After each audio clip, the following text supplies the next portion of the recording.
Welcome back to the channel. We've got our 5 best bets for UFC Fight Night Dolidze versus Hernandez this week from the UFC Apex.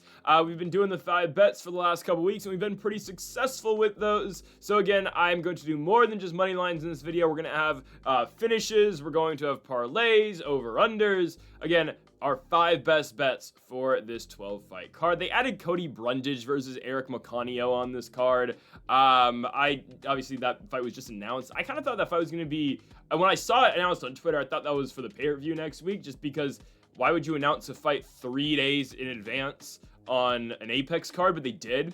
I think Cody Brundage is going to win that fight. I think he's probably going to finish Macanio late in the second round. I just think Brundage is the all-around better guy, and I'll be honest, I don't think Eric Macanio is a UFC caliber fighter. So there's that pick if you needed it. Brundage is like a minus 220 favorite, so he's not featured in this video. Before we get into the best bets, folks, make sure to hit that subscribe button down below for some more UFC and PFL content here in the channel. Earlier in the week, we posted, again, our full predictions for this 12-fight card now, and earlier in the week, we posted our PFL Africa predictions from Johannesburg, South Africa. It is the second PFL Africa card. Go make sure to check that out. Link in the description down below. That card is earlier in the day on Saturday before the UFC card takes place. Oh, and on the main channel, Greedo plays daily MLB best bets, NFL, college football, NBA, college basketball, all coming up in the next couple months. Okay, on to the first, actually college football in like 2 weeks. Nice. All right, on to the first of our 5 best bets. I'm starting things off with our parlay. Okay, it's a 3-leg parlay. There's not much we can do with this card. Okay, so we really had to dig deep and really find the best bets I could get. The first parlay that we're doing, the only parlay we're doing is Uros Medic, Christian Leroy Duncan, and Gabriela Fernandez. I know, women's MMA sometimes. I get it. It's hard to bet on. We are going to trust in Gabriela Fernandez with our first leg of our parlay. I don't think that Yulia, got it right this time, Yulia Stoliarenko is good. She's horrible, okay? She's not a good fighter. Her only thing's an armbar. Gabriela Fernandez has good enough jiu-jitsu, and the fight should be won and lost on the feet. I believe that Fernandez is going to be more than willing to keep the fight stand-up-wise, and she should be able to box Yulia Stoliarenko's head off. Because Stoliarenko doesn't have a striking game. Her entire thing is jiu-jitsu, and her only move is an armbar off bottom. That's really all she has. Not a good offensive wrestler. All she is able to do is, okay, she'll get knocked down, or for the most part, she'll just get taken down and she'll pull for an armbar like she did in the Jessica Rose Clark fight, which that was just the worst fight IQ ever by Jessica Rose Clark to follow her to the ground, like she did in the Molly McCann fight. Molly McCann is horrible too. Stoliarenko's coming off of a loss to Luana Carolina in her last fight. For Gabby Fernandez, again, big win over Kong Wang, knocks down Kong Wang in that fight in China, follows it up for a rear naked choke, biggest win of her career, and she beat Carly Judas as well, who's coming off a pretty big win in New Orleans in her last fight. I would be very surprised if Fernandez doesn't win this one. This is a fairly easy pick for me. Obviously, again, first leg of a 3-leg parlay, I understand. But we're going to get this one out the way early on the card. Minus 440, I get it sucks for Gabriela Fernandez, but once we get to minus 135 for all this, it's not going to feel that bad. Okay, second leg, which I believe up next would be Uros Medic. Uros Medic is getting Gilbert Urbina. This is an easy fight for Uros Medic because Gilbert Urbina should not be in the UFC. I don't know how he's here. He was given the shot in the UFC after it was Tresean Gore got injured for the Ultimate Fighter finale fight. It was going to be Gore versus Brian Battle. Battle ends up beating Gore later on, but anyways, he beats Gilbert Urbina, who stepped in for Gore. Urbina stays in the UFC, beats Orion Cosce, who had a very short-lived UFC tenure, and then just got knocked out by Charles Radke in his last fight. Urbina was booked against Mike Malott, I believe, in Denver in July of last year. Now here he is after an 18-month layoff to take on Uros Medic. I don't think Uros Medic is cream of the crop, don't get me wrong. Coming off a loss to Puna Soriano, who somehow rebuilt his career. Didn't think that was going to happen. Medic has lost 2 of 3, losing to Orbalai, Murderbeck or Orbalai.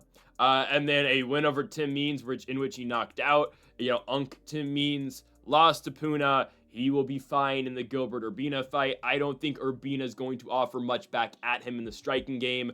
I just don't think Urbina is that skilled. That might sound harsh. I just believe Uros Medic is the much better fighter. He's got much crisper boxing, and the stand-up game alone should win the fight for Uros Medic here against Gilbert Urbina.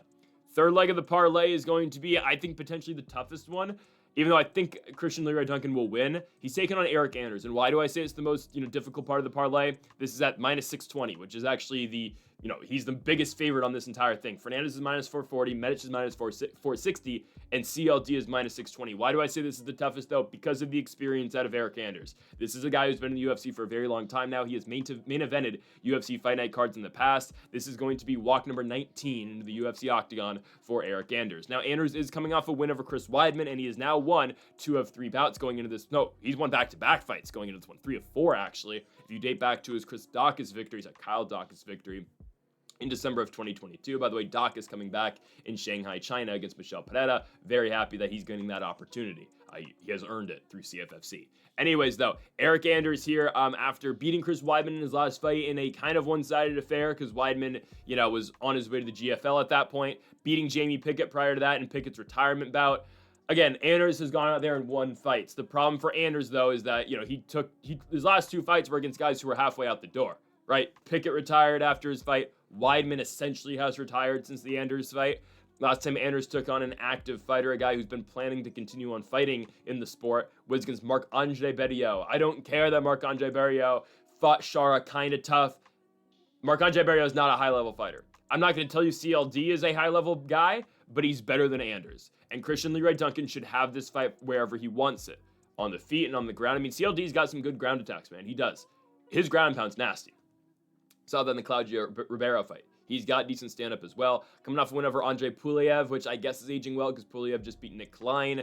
CLD's won 3 of 4. The only loss being on a main card of a pay-per-view to Gregory Rodriguez. I am more than fine with Christian Leroy Duncan here. I think he's going to be well enough to win this one. Again, I am the most concerned about this one just because of the experience out of Anders, but I do believe CLD should be able to win. We initially picked him to start the week. We picked Duncan by decision. I think that'll probably hit as well. Give me CLD again by unanimous decision.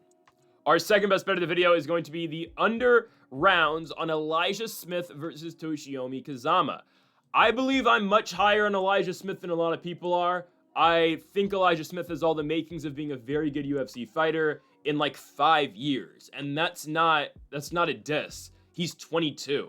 By the time this guy's in his prime at 27 years of age, yeah, I believe Elijah Smith's going to be in the top 15. This is a very good prospect who is just very green still, okay? He was not able to finish Vince Morales in his last fight, and I did say at the beginning of the week, and I still am very adamant about this, if he's not able to finish Toshiomi Kazama in the first round, I am going to question the validity of Elijah Smith being a legit prospect. But if he's able to finish Toshiomi Kazama in the first round, it's a guy that he should easily be able to finish in the first. I am fully on the hype train for Elijah Smith, and I believe the UFC just needs to take their time with pushing Elijah Smith up the rankings. Don't go out there and give him, I don't even know who would be a real killer matchup for him that would be somewhat realistic. Don't give him Ricky Simone next, because that would just be brutal. Or don't give him a Raoni Barcelos. Like, take your time and give him Cameron Simon if he's still in the UFC. Or give him a Oreki Long if he's still in the UFC. Like, those are the type of guys I'd want to see next for Elijah Smith. Or give him a Raoni Yaya. Give him a Ricky Tercios. Tercios has lost back-to-back. But probably better than the record indicates. Give him like, or Gaston Bolaños. Perfect, right? Give him something like that. Okay, he should be able to mop the floor with Toshiomi Kazama. And this is why we have the under, because this is going to be a first-round knockout. Guys, look at every Toshiomi Kazama fight in the UFC. The under has hit on every single fight that he's had. Even the fight that went into the second round against Charalampos Gogoryu, Kazama's unders has always hit. Randy Nakamura knocked him out in 33 seconds. Obviously, right, Nakamura had a huge, quick liver shot, body kick knockout in his last fight, but, right, Nakamura knocks out Kazama in the first with a left. Kazama then gets knocked out in the first round by Garrett Armfield. And Charalampos Gogoryu should have finished Toshiomi Kazama. He just couldn't finish it. I could have put that better. He wasn't able to seal the deal, and Kazama found a way to submit him in the second round. Guys, date back to Kazama's days back in the regional scene. I don't know how he made the UFC. Guys, he got a shot on the road to the UFC. And this is the thing, right? He gets a shot on the road to the UFC. He's given a contract because he wins his first fight against a 27-11 guy. Then is booked against Minwoo Kim. Minwoo Kim misses weight. And then, okay, they just put him in the UFC against Randy Nakamura. Well, it's the finals fight, the road to the UFC. But they signed the runners-up to the road to the UFC, even though he got knocked down in 33 seconds. Guys, the fight that he had prior to road to UFC, he got knocked out by flying knee to a 2-2 guy named Shoji Saito. What? Shoji Saito's now 7-2-1 in all fairness, and still winning fights to shoot, though. Anyways, but, like, you lost to a guy who's 50-50 at the time, and in his 5th fight. I just don't know how Kazama's here. He's so headable on the feet, man. Doesn't move his head, doesn't take damage all that well. Elijah Smith, I know, again, went the distance with Vince Morales. We need to cut that out. We need him to actually go for it because I think Elijah Smith, maybe first UFC fight and whatnot, was a little hesitant on pulling the trigger. I think he was a little bit hesitant that he was going to be gassed out by the 3rd round because I thought he won the Aaron Tao fight fairly easily in the Contender Series, and Aaron Tao is going to be fighting on the road to the UFC coming up in Shanghai in a couple weeks. Aaron Tao's best round was the 3rd because Elijah Smith was falling off, at least stamina-wise, cardio-wise in that 3rd round. So I think in the Vince Morales fight, Elijah Smith said, okay, I'm taking a guy who's had multiple, 8 UFC fights. He's been full 15 minutes before in the UFC. I just need to conserve and preserve my energy. And he did. And he won every single round in that bout. Or actually, I think he lost one. But it was a fairly easy nod for Elijah Smith. I think he was a little bit concerned about gassing out late in that fight. Sure, maybe that applies here. But Kazama's not good. Elijah Smith, all things considered, Elijah Smith's a way better fighter. I've seen Elijah Smith go out there and get first-round knockouts before in Fury. I don't think anything changes here. Again, I'm going the under because there's a shot that this ends in the 2nd too. But we just need Elijah Smith to get this done fairly easily, and I think he will, and quickly. Give me Elijah Smith under, or Elijah Smith and Toshiomi Kazama. Hey, if Kazama somehow wins, we just need it under 1.5 rounds. So we're taking the under 1.5 today, minus 130 between Elijah Smith and Toshiomi Kazama. Okay, let's move on to our next bout. Yeah, I'm adamant on the fact that Rafael Carrera is one of the worst UFC fighters in history. I know I'm crapping on a lot of fighters on this card. You don't hear me do this on non-Apex cards. Next week, you won't hear me say this at all because it's a card that the UFC actually cares about. They don't care about the Apex cards, so they throw guys like Rafael Carrera on here. They throw fighters like Yulia Stoliarenko. They throw Toshiomi Kazamas. But if we're betting on the card, obviously these are the fights that we need to address. I'm staying away from John Matsumoto. I'm staying away from Andre Fili, Christian Rodriguez. There's just no point in betting those fights because those are actually very tightly contested bouts. And there's some tightly contested bouts later on the card, actually the next 2 bets that I will be talking about, but I have reason for picking those, right? There's no point in throwing Christian Rodriguez and Matsumoto as parlay pieces because Johns and Fili, for as questionable as Johns has been in the UFC, those guys can, find ways to win. They've done it before in the UFC. Fili's had 20 fights, right? This is a bout between Julius Walker and Rafael Carrera, where we're just riding the wave of Rafael Carrera being horrible. Okay? Rafael Carrera has done nothing so far in his UFC career. He's landed 3 punches in 2 fights so far, and he's been knocked out in the first round of both those fights. What changes here? The UFC has gifted Julius Walker the layups of all layups in this bout, the featured prelim of this card. They are telling Julius Walker, go out there and win the fight by first-round knockout. You have no choice. Julius Walker looked good in the first round against Alonzo Menifield, and then him and Alonzo Menifield's gas tank fell off a cliff after that first round in Seattle, Washington earlier in the year. Okay. Julius Walker has shown potential to get quick finishes. Myron Dennis win in December of 2024, first-round TKO. Bavon Lewis win. 3 minutes into the bout in the first round, he gets a TKO victory. I don't care how you get it done, just finish the guy in the first round. Now, if you are concerned about the 5-minute allowance that we're going to get with Julius Walker, second round knockout for Julius Walker is plus 450. Now, if Julius Walker doesn't finish the fight in the first 10 minutes, then we're shut out of luck. But I do believe if you want to manage your units a little bit and throw something on second round knockout just in case Walker can't get him out there in the first round, then do it. Because Julius Walker is going to finish this guy. Julius Walker, I think, has a clear advantage grappling-wise. Carrera, I don't know how he's in the UFC. Everything I've watched at the regional scene, there's not much out of him in the regional scene, by the way. He's not all that impressive. He's beating cans, okay? He has never shown a ground game. We have not seen his ground game, other than a fight against an 0-1 fighter back in 2023. We have not seen a ground game in a Rafael Carrera. Julius Walker's got a ground game. I don't know, again, if that's where he's going to go because of how horrible Carrera has been in his first UFC fights against Aslan and against Bukowskis, where he has literally done nothing but stand here with a high shell and just get knocked out. I don't know. But if Julius Walker wants to go there, I believe it's going to be there for him as well. And I do believe a finish is going to be there really early in the fight, too. All things considered, Julius Walker should dominate this fight. He should, right? I don't know how Rafael Carrera wins. It would probably be by landing a big shot. And if Carrera can, snap out of just being a hesitant, patient fighter who's just going in there to get knocked down. I mean, literally, he looks like a deer in headlights in the UFC octagon. He has, right? And I don't know, maybe that's just a crowd thing because he's fought in front of 2 crowds. He fought in Abu Dhabi, fought in Seattle, Washington. I don't know if it's that. He'll be in the Apex in front of 60 people this weekend, maybe less. I still, like, again, this is the guy who never had a fight on the Contender Series. He was booked 3 times in the Contender, and every single time, the fight fell through. He was booked against Uran Satabliev, the guy who fought, he fought Budai at one point and got cut from the UFC, but that's neither here or there. He was booked against Uran, who's going to be fighting Dair Nurgoje on the China card. Uran pulled out of the fight with an injury. He was then supposed to fight Patrick Grabkowski. Patrick Grabkowski pulled out, who was actually not very good, and Carrera might have been able to beat that guy. Then he was booked against Francisco Mazzio, the Italian fighter, but Carrera got signed to the UFC, and Mazzio ended up losing to Kevin Christian on the Contender Series, and then lost his next fight in Cage Warriors. Anyways, surprised Kevin Christian's not getting a shot this year in the Contender. He's not booked. That's weird. Anyways, yeah, Carrera hasn't been good in the UFC. Julius Walker, I don't care if you're not high on Walker, and I get if you're not, because, yeah, the Menafield fight was a little low level. It was just a sloppy light heavyweight bout.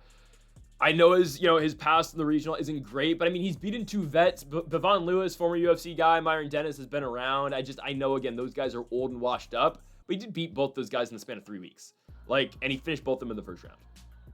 I'm going to go Julius Walker. I think Walker getting in the first round should be fairly easy. Again, you got to realize, it's a 26-year-old. He's still young in his career. We lost a Menafield fight. I know, again, it wasn't high level, but he's taken on a UFC vet and took him the distance on short notice, right? And arguably should have won. I thought Menafield, deservedly got the nod, but that was a close fight, right? I'm going Walker first round knockout. If you don't like the first round, you can go first and second, and you can get decent odds on that. Or I'd play first round knockout plus 145, and then I'd just sprinkle on second round knockout to at least cover you, right? That's what I would probably do here. I don't see this fight getting out of the second round. I don't see it getting out of the first. But again, if you are a little hesitant, that I would play the second as well.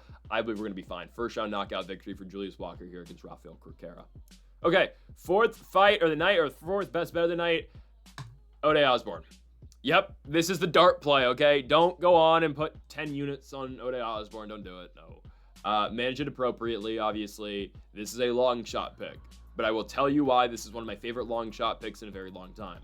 The odds, for some reason, have trended in the direction of Steve Erceg, which is fine. We're going to make more money off it. Steve Erceg opened around minus 400. He is now at about minus 500. Ode opened at plus 300. He is now about plus 390 on FanDuel as of this morning. Wow. I don't know why. I don't know why people are betting on Erceg. I get it. Erceg should be a big favorite. I don't get the line moving even more towards his direction, though. That's okay. I detailed earlier in the week why I thought Ode Osborne was going to win the fight. I would detail you it again. Ode's got better knockout stuff than Steve Erceg. Don't let the Matt Schnell fight confuse you. Matt Schnell doesn't have a chin. Ode Osborne, I'm not going to try to pump up Ode Osborne and tell you he's a top 5 fighter. However, Ode Osborne would have done the same thing to Matt Schnell, I believe. I believe he would have. Now, Schnell would have wrestled him, which would have been a little bit of a different of a fight, just because Ode's, I'll say this, and this is why I'm picking Ode. I'm not picking Ode because I believe he's just better than Steve Erceg, and I believe that Ode's going to have more success in the weight class. No. Okay, if Ode wins this fight at 135 pounds, by the way, he's going to get ranked. Ode's going to be a top 10 fighter, and we'll see what happens, right? I'm not trying to tell you Ode Osborne's strictly just better than Steve Erceg. I'm telling you matchup-wise, Ode Osborne matches up perfectly with Steve Erceg. Okay, Erceg's not going to wrestle Osborne. That's been the one thing that is really, it's taken out Osborne so far in his UFC run. You can say he got knocked out by Tyson Nam. He got knocked out by Manel Kape. Again, the Nam loss doesn't fit my agenda, so we're not going to talk about it. And Ode just got tagged, okay? It was the fight where is a classic commentary moment. DC saying, "Oh, Ode's winning, man. Oh, Ode's seeing a lot of success for 3 minutes into the fight." And I think it's Bisping says, Tyson Nam's doing all right. And DC goes, "No, Mike, Ode's definitely winning this bout." I don't know if it was Bisping or Cruz. Anyways. Osborne then gets check right hook knocked out. Okay, it's okay, right? That's going to happen. It is what it is. What has killed Ode so far in his UFC run has been grappling. Jafel Filo, Asuma Bayev, Ronaldo Rodriguez. He beat Ronaldo Rodriguez in the Sphere. Nobody's telling me otherwise. He knocked out Luis Garul in his last bout. Didn't think it was going to happen. Ode was a huge dog. He was a plus 205 dog. He's an even bigger dog against Erceg, but hear me out. Again, Ode has a huge reach advantage in this bout. He does. He is going to have, I believe, 5 inches of reach on Steve Erceg. Ode's the bigger guy. At 135 pounds, this is going to pay off because Osborne doesn't have to cut all this weight no more. And I believe, again, this is a very small thing, but Ode's got nothing to lose. Steve Erceg has everything to lose here. Ode Osborne loses the fight. Okay, he goes back and fights a Contender Series guy next year. In January, on an Apex card, he goes and fights some guy who is going to win in the next couple weeks in the Contender Series. Okay, he's back in the spot that he was at already. Or he's going to go on and fight I don't know, who's a low-level flyweight right now. Just go to anybody Tetsuro Taira's beat in the past, legitimately. He can go rematch CJ Vergara, or he can fight Edgar Chairez. Chairez is kind of better than low-level. But right, like, Osborne will fight Edgar Chairez next year in January, if this doesn't work out for him, or in December, right? That's where he already was. He's got nothing to lose here. And again, stylistically, this favors Ode so much. Ode doesn't have to worry about a takedown anymore. And I get it. Oh, Steve Erceg won't have to worry about a takedown either. That's fair. Guys, Ode's got better knockout stuff than Erceg's got. He does. And at 135 pounds, that's going to favor Ode. Ode does not have to deal about grappling. I know, Erceg's got 6 submission victories. Erceg has not threatened with the takedown, nor has he threatened with submissions yet in his UFC career. Maybe he does here. I don't think so. I'm taking Ode Osborne. I believe Ode is going to knock out Steve Erceg, and I think it's going to be in the first round. Guys, Erceg has lost 3 in a row, and sure, they were to Pantoja, Kai Kara-France, and Brandon Moreno. I understand. Kai Kara-France knocked him out in the first round. I believe Ode Osborne's going to knock him out in the first round. Again, stylistically, this just makes so much sense for Ode. It does. There's no wrestling. It's a pure kickboxing fight. And is Charles Johnson on the level of Steve Erceg? No. But Ode Osborne beat Charles Johnson in the stand-up fight. He won a split decision that he easily won 2 rounds to 1, in my opinion. I'm taking Ode here. I said it at the beginning of the week, and again, don't go all out and bet Ode Osborne here. I think he's going to win. Am I the upfront most confident about it? No, I'm not. But I had to put it on the video here because, again, that's that's the thing I've been rolling into this week with, right? I made the pick on the predictions video. We picked 2 underdogs back-to-back. Angelo Hill, Ode Osborne. I didn't put Angelo Hill in the video because no Angelo Hill fight's ever a best bet. It's a dart throw for most, and, if Angelo Hill, she wins, right? Same thing with Ode. This is a dart throw, but it's a great valued dart throw. If Ode loses and he's a plus 390 dog, I'm really not mad at it. I'm not. Because I think worth the price, this is one of the best bets you're ever going to get in any sport, legitimately. Guys, think about, I will get into the next best bet in a second here, but think about in the NFL. A plus 390 dog is like, that's like if the Giants in week 15 are on the road in Philadelphia. They're probably not Philadelphia. If they're on the road in like San Francisco or not Detroit. Yeah, if they're on the road in San Francisco, the Giants are a plus 390 dog like in week 8 against the 49ers on the road. What are the odds the Giants go like this year? The Giants go on the road and beat the Niners on the road. Come on now. We get this for Ode Osborne to beat Steve Erceg. Erceg's lost 3 in a row. Ode's coming off one of the biggest wins of his career and arguably should have won at the Sphere against Ronaldo Rodriguez. Come on now. This is light work. Ode Osborne plus 390. Cash those tickets and I'll say I told you so. Okay. Ode Osborne. Final best bet of the video. I'm going Anthony Fluffy Hernandez to win by finish, minus 110. You can just double chance this bet where you go, that's the easiest way you can do it. Anthony Hernandez to either win by knockout or submission. Okay. I'm sure is an exact prop. This is by finish. That's just what I found in FanDuel this morning. Anthony Hernandez, I think, is going to finish Roman Dolidze. I know nobody's done it in Roman Dolidze's career. He's never been finished before. Anthony Hernandez is the type of guy to do that. Why? He's going to beat Roman Dolidze because of exhaustion. That's what's going to happen this week. Okay? I think this is going to be eerie similar to the Michel Pereira fight. I think once Anthony Hernandez takes this fight over, it's going to be real tough sledding for Roman Dolidze. Okay? We have seen in the past, Dolidze has struggled deep into fights. Did not in the Vettori fight, in all fairness. The fight that it's the Nasruddin Imavov bout. Imavov pushes a pace. Anthony Hernandez will push a pace. And Anthony Hernandez will push an exhausting pace of, okay, we're going to grapple. I'm going to wrestle you. It's not going to be an easy night for Roman Dolidze on Saturday. It's not. Dolidze's chance to win this fight, and I believe Dolidze is going to see this as well, his chance is going to be to knock out Hernandez early, or just to play a defensive wrestling game and just keep the fight on the feet. Because Dolidze does have decent wrestling. I just don't think it's as good as Anthony Hernandez. I believe Anthony Hernandez is incredibly and criminally underrated right now at 185 pounds.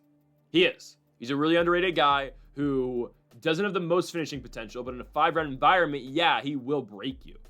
And Anthony Hernandez should be prepared to call it a big-name fighter after this victory. He should. We'll get to that in a second, because I think I know how the weight class is going to go. I'll tell you who I think Anthony Hernandez should call out. He'll have to wait. He'll have to sit out for like 5 months. It's a fight he should try to get, though. But we'll talk about it.